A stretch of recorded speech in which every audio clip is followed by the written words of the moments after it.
If I told you that trainer Mike Hall thoroughly enjoys his work as a harness horse trainer, well, that certainly would not be breaking news, would it? But what if I told you that he never originally planned to be in racing and instead had attended the University of Maryland? Or that he's gone skydiving? Or that he and his family love going to Broadway shows? Well, those things you may be a little surprised to learn. And that's just the tip of the iceberg. We caught up with the successful conditioner in this Q&A segment to talk about everything from Michael Jordan to meeting his wife. How did you get into harness racing? It was sort of by accident. My family did not do it. I actually was supposed to go to a party back across the bridge near Rosecroft when you worked there. And the party ended up getting canceled because the kids' parents came home early. And we all loaded in the back of a mail truck with a 12-pack of beer and ended up at Rosecroft. So not everyone else's way, that's for sure. So that night, each of us, there were 6 of us, we each put up $20 and we all left with $200. And so then half of us came back the next day. The bartender who was serving us, which was nice, so I won't tell you the name, but he said, you're welcome to come to the barn anytime if you want to jog a horse. So we did that the next day. And 2-3 weeks later, I owned half of a horse with him. And then I ended up doing an internship for Bally's, who owned the track at the time. Where's the most interesting or favorite place you've ever visited? I would say probably not racing. We went to Aruba. One of the owners I had early on, I had a horse called Night Mystery, and that guy had a timeshare in Aruba. They were going, he and his wife were going, and it was a 2-bedroom place, and they said, if you buy the ticket, you're welcome to come stay with us. I think since then we've been 12 times, so that sort of became our place to go. And it's just nice and relaxed, good food, good steaks. But no, it's just a really, really good place to kind of cut back and just sort of enjoy yourself. Racing-wise, the first time I ever went to the Meadowlands, when I worked for Bally's, Don Cody was the general manager then, who passed away, but he had worked it out for my wife and I, who then was just somebody I was dating, and we went to the races, and he had got us a dinner table in the clubhouse, and just everything about it went, really, really neat. And I ended up, within 6 months, I was racing horses up there too. What event would you say has been life-changing?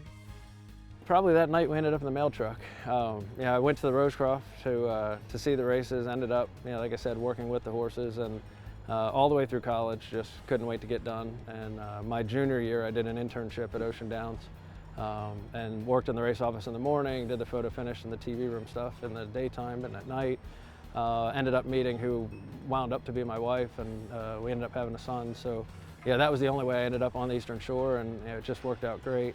As far as good things, for sure, that was the best. I ended up being diagnosed with something that was like 1 in 2 million to have.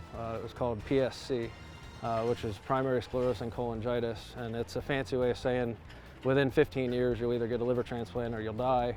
And I'm sitting there talking to you, so I was able to get one, which was very fortunate. So University of Maryland, I got a transplant there, and I've been very, very tickled to be alive ever since. Who is the best racehorse you've ever seen? The best one I've ever seen race, and it was when I was just sort of getting involved in it, was also the first one I ever saw go faster than 150. Was Genis Beach Boy at Rosecroft a million years ago. Genis Beach Boy in deep stride. He's got the lead. Let's look at the timer. He is there in 1:49. Too fast. It was just amazing to see a horse that good and that fast. And then, of course, of the ones that I've had, Night Mystery was one of my favorites, just because he set the track record at Ocean Downs. It stood until this year, but he was just, everything about him was perfect. Like, he taught you how to train. He was just a pure gentleman, and even now he's living out in the field, living his best life. But for sure, I would say those were probably the 2 nicest ones I've been around. What's your pet peeve? This probably shouldn't be one, but I'm really good at being late for things. So it really bothers me when people are upset about that, because the only thing I'm ever on time for is Lasix, and that's because they find me once, and after that I learned how to be on time. But the rest of it, that's for sure why I live on the Eastern Shore. When I was born in DC and grew up in Prince George's County, you're 5 minutes late, you're fired. Here, I do real estate and I do the horses, and except for Lasix, if I'm 5 or 10 minutes late, I usually beat the other person there, so it's great. So like, I think that's wonderful. The people that moved here that just don't understand that yet, I hope they figure it out, but I will definitely be late most of the time. What's the best advice you've ever gotten about training horses? Because I didn't get brought up in it, I've had a lot of advice from a lot of different people. The first guy I ever worked for told me, you can do one of two things. You can either bet the horses or you can feed the horses. And I think that was probably the best one, because the whole way through it, this was never something where gambling was the part of it that I was into. I really liked the racing part, and even before there were slots, it was just the idea of going out and competing and trying to beat each other was for sure what drove me. The gambling part, I'm for sure glad it's there. I'm glad everybody puts money in slots and puts money in the windows, but I'd rather be on the side that puts the show on as opposed to the side that supports it. Who is the most famous person you've ever met? The first time we went to New York to see a basketball game, I was training a horse for Jen Dalton, who was one of the Real Housewives of New Jersey for a little while. And she also did real estate, and we had just sort of hit it off, and they sent me a couple horses to train. And we went to a Brooklyn Nets game, and it's the first time I had been to an NBA game since I was a kid. So that day where we were sitting, I just ordered tickets. I got the best tickets I could find on StubHub, and away we went because I wanted to impress them. And so literally the first person walks by, the guy next to me says, "Oh, that's so-and-so." I was like, "Oh yeah, that's nice." And I'd ask my wife, "Who's that?" And she's like, "Oh, it's a rapper." And I'm like, "Okay." So the next person walks by, "That's so-and-so." I'm like, "Who's that?" "Well, he drives NASCAR or whatever." I'm like, "Okay, well, I'm gonna recognize one of these people." So the next guy that walked by was 50 Cent. And of course I knew who he was. Like, he was cool, I liked him, but he was really nice. Like, I shook his hand and he kept walking. So the next time we went, we found out where they all go. So they go down into this lounge. We saw 2 or 3 of the wrestlers. Like, my son would be like, "Oh, that's the women's champion." And I'd be like, "Yeah, okay, whatever." And then sure enough, that's who it is. So like, some of them I didn't even know they were famous, but yeah, they're famous to somebody, so it worked. But yeah, that was definitely it. When I was younger, I used to buy tickets. My mom was in the military on Andrews Air Force Base, and the guy who was like her security person in the hospital, he ended up taking over security at the Capitol Center when it still existed. And Michael Jordan he bought the Bullets and turned them into the Wizards. And so I would actually sit in that guy's office. So like 2 or 3 times he'd walk by and I'd kind of hide in the couch so he wouldn't see us. And then one day he finally stuck his head in and he said, "Do I know you?" And he shook my hand and he said, I said, "Yeah, you're Michael Jordan." And he said, "Should I know you?" I said, "No, it's okay." He's like, "Are you on my payroll?" I said, "No, but I wouldn't mind being on it." And he just kind of laughed and he kept walking, but he was just as down to earth as a person could be. So I've been fortunate to be in really the right place at the right time a lot of times, but in both of those cases I was sort of starstruck when they did it. Why do you love harness racing?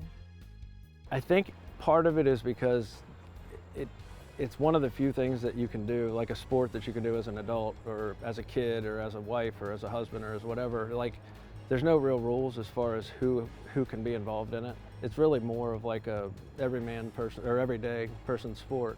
But then, the other side, like when I was younger, I was an athlete and I like to compete and beat people.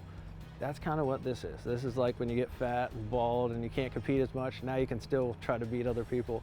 And for me, that's what this is. This is me getting to still relive being competitive at something, and every now and then we get lucky and beat somebody else. What's your best life advice? My dad only had one thing to tell me when I said, "What should I do?" Like, you're a kid, like, what are you gonna do? You're gonna be a fireman, you're gonna be whatever. And he said that when he got out of the military, he looked in the newspaper and he said, like, what am I gonna do? Like, at that point, him and my mom knew they were having me and they had to figure out, how am I gonna provide for my family? So he opens the paper and he sees all these computer science jobs. So he says, "This is what I'm gonna do." So he went and he got a degree and he started doing computer science stuff, and he worked at IBM and he worked at GTE and he worked a bunch of places, and he hated it. And he told me, like, when I got older and I got out of school, like, that was the only thing he told me when I graduated. He said, "It doesn't matter if whatever you do, you don't make any money at all. If you have to pay them to do it, that's fine." He said, "But ultimately," he said, "I hated every day that I went to work." He said, "That was just not what I wanted to do." He said, "My only advice to you is find something that you really love. Hopefully it pays you something. If not, marry somebody that makes money. And at the end of the day, if you enjoy what you do, it's really not work." So that would be my advice, I guess.